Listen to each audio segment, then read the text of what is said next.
Hello everyone, welcome back to our channel. In today's video, we're gonna show you how to sign up for AliExpress on your smartphone. It's a very simple process, so let's get started. First thing first, unlock your phone and make sure you are connected to the internet and head over to your preferred web browser. Once you're in the browser, navigate to the AliExpress website. Once you're on the website, here you can see the profile icon at the top right. Tap on it. Now you'll be prompted to the login screen. You can sign up for a new account here. You have different options to create your account with. You can create your account with Google, Facebook, Twitter, or directly from your email address. So you can choose your preferred options. For now, I'll sign up with my Google account. So I'll tap on Google.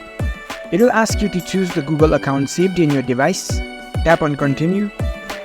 So that's it. Signing up to AliExpress account is a very simple process. If you found this video helpful, give it a thumbs up and don't forget to subscribe to our channel for more tech tips. Thank you for watching.